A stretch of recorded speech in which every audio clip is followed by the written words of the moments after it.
साथियों नमस्कार, प्रभात एजुकेशन के ऑनलाइन प्लेटफॉर्म पर आपका स्वागत है। देखिए साथियों, आज एक महत्वपूर्ण जानकारी के साथ मैं आपके सामने आया हूं। और साथियों, हमने रीट के कट ऑफ के बारे में बहुत सारी चर्चाएं कर ली, यूट्यूब पर बहुत सारे वीडियो भरे पड़े हैं, लेकिन आज जो जानकारी मैं बताने जा रहा हूँ आपको, इससे आपको बहुत फायदा मिलने वाला है। तो आराम से मेरी बात को समझते हुए चलना, ठीक है साथियों। चलिए देखते हैं। देखिए मित्रों, आपने सभी ने सुना है कि अभी ग्रेड फर्स्ट और ग्रेड का सेकंड का जो रिजल्ट है वो आने की पूरी संभावना हो रही है, लेकिन सरकार जो है उसमें डिले कर रही है। तो आपको क्या ध्यान रखना है साथियों, देखिए ग्रेड फर्स्ट की जो आंसर की थी, है ना, उस पे तो इन्होंने क्या कर लिया, आपत्ति भी मांग ली। आपत्ति मांगने के बाद उसको आपत्ति मांगे भी बहुत दिन हो गए, और इसका रिजल्ट तो बिल्कुल क्या है, तैयार है। रिजल्ट क्या है, तैयार है, लेकिन सरकार पता नहीं क्यों रिजल्ट जारी करने में देरी कर रही है। और ये काम कौन करती है, आरपीएससी करती है, ठीक है, आरपीएससी का काम है ये। और ग्रेड सेकंड का जो रिजल्ट है लेकिन ग्रेड सेकंड का तो अभी क्या जारी की गई है, आंसर की ही जारी की गई है। तो इसमें हो सकता है थोड़ा सा समय लगे, लेकिन साथियों जो बात मैं आपको बताने जा रहा हूं आज, आप जानकर हैरान रह जाएंगे।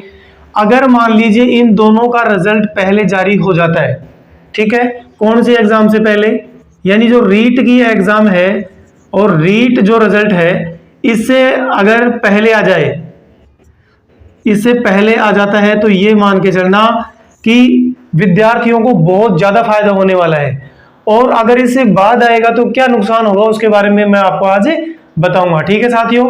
तो कोशिश यही करना कि आप जो सोशल मीडिया पे आवाज सब उठा रहे हैं, जो भी साथी, उनका साथ देना कि भाई रीट के रिजल्ट से पहले ये रिजल्ट आ जाए तो ज्यादा बढ़िया होगा, और जो सीटें हैं वो सीटें खराब नहीं होंगी, ठीक है। क्यों, अगर मान लीजिए कि पहले रीट का रिजल्ट आ जाता है, रीट की एग्जाम कौन करवाता है, अधीनस्थ सेवा चयन बोर्ड तो करवाता है। और आपको पता है कि अधीनस्थ सेवा जो चयन बोर्ड है, ये किसी भी एग्जाम का रिजल्ट जारी करने में कितना समय लेता है, अधिकतम बता रहा हूं 40 से 45 दिन का समय लेता है ये। इससे पहले रीट का रिजल्ट कोई भी रिजल्ट जारी कर देता है, ठीक है साथियों। तो ऐसा लगता है कि पहले रीट का रिजल्ट आ जाएगा। अगर रीट का रिजल्ट पहले आता है तो विद्यार्थियों को बहुत नुकसान होगा, क्योंकि रीट का रिजल्ट जब आएगा तो जिन साथियों का इसमें सिलेक्शन होगा वो इसमें बाजी मारेंगे, ठीक है। और इसमें बाजी मारेंगे तो वो भाई स्वाभाविक सी बात है, बेरोजगारी का दौर है, जो वैकेंसी पहले आएगी, जिसमें पहले नंबर आएगा, उसी में ज्वाइन भी सब करेंगे। तो इसमें क्या करेंगे, इसमें ज्वाइन भी कर लेंगे, लेकिन ज्वाइन करने के बाद जैसे ही इनका रिजल्ट आएगा तो वो क्या करेंगे, छोड़ देंगे। और जैसे ही वो सीट छोड़ेंगे तो वो सीट का हमें नुकसान हो जाएगा, ठीक है साथियों। कैसे देखना, एक छोटे से उदाहरण से आपको समझाता हूं।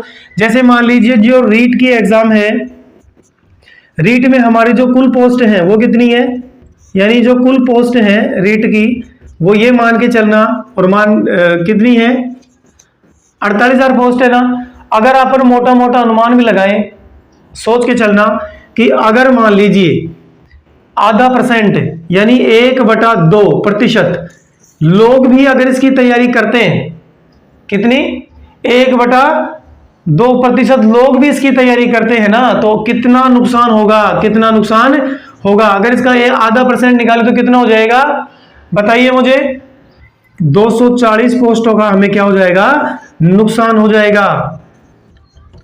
अरे ये तो मैं ये कह रहा हूं, अगर मान लो आधा % ही तैयारी कर रहे हैं, यानी आधा % ऐसे हैं जिनका सिलेक्शन इसमें भी होगा, इसमें भी होगा, और इसमें भी, रीट में भी होगा, ठीक है। अगर मान लो मोटा मोटा अनुमान लगा के भी चले कि 48,000 में से आधा % ऐसे हैं जिनका सिलेक्शन इन दोनों में होगा, तो भी वो कितनी सीट खराब करेंगे, 240। ये तो मैं बिल्कुल कम से कम बता रहा हूं आपको, लेकिन इससे ज्यादा है, इससे ज्यादा है। मान लो अगर उसका रिजल्ट पहले आ जाता है तो उनका सिलेक्शन उसमें हो जाएगा, और इन सीटों का हमें क्या हो जाएगा, फायदा हो जाएगा, ठीक है साथियों।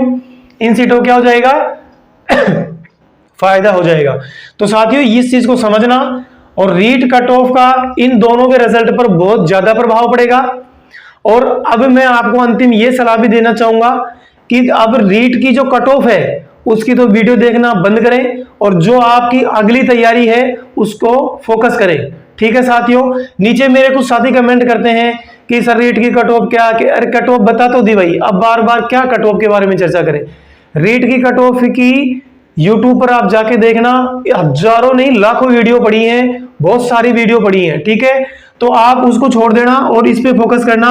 अगर मान लो ऑनलाइन कोई कैंपेन चला रहा है तो उसका साथ देना, ठीक है। क्योंकि ये तो मैं आपको मोटा मोटा अनुमान बताया हूं, अगर आधा प्रतिशत बच्चे भी अगर इन दोनों में करते हैं ज्वाइन, तो इन सीटों का हमें क्या होगा, सीधा सीधा नुकसान हो जाएगा 240 सीटों का। लेकिन ये मान के चलना, ये तो मैं मोटा मोटा अनुमान बता रहा हूं, कम से कम 2-3% बच्चे होते हैं, ठीक है साथियों। तो उन सीटों का हमें फायदा मिले, आपको फायदा मिले, इसलिए इसका ध्यान रखेंगे, ठीक है साथियों। आज के लिए इतना ही, घबराएंगे नहीं, स्वस्थ रहिए, मस्त रहिए, ठीक है। और आगे की तैयारी पर फोकस करिए। और जो रीट के कट ऑफ का डर आपके मन में बैठा हुआ है ना, इसको अब निकाल दो, जो होगा वो देखा जाएगा। अब उसमें हम सुधार नहीं कर सकते। जितनी मेहनत हमने करनी थी कर लिया, एग्जाम देनी थी दे लिया, जितने प्रश्न ऐसे थे जिनमें आपत्ति लगनी थी और जिनके ऑथेंटिक प्रूफ हमारे पास थे, वो हमने आपत्ति भी लगा दी। तो साथियों अब उस चीज को दिमाग से निकालने की कोशिश करिए। मैं जानता हूं निकलती नहीं है, लेकिन फिर भी साथियों आपको तो कोशिश करनी ही पड़ेगी, और रिजल्ट आपका 15-20 दिन के अंदर आपका रिजल्ट आपके सामने होगा, ठीक है साथियों। आज के लिए इतना ही। अगर आपको लगता है कि जानकारी वास्तव में अच्छी है तो चैनल को सब्सक्राइब करना, लाइक करना, शेयर करना, कमेंट करना। थैंक यू, धन्यवाद।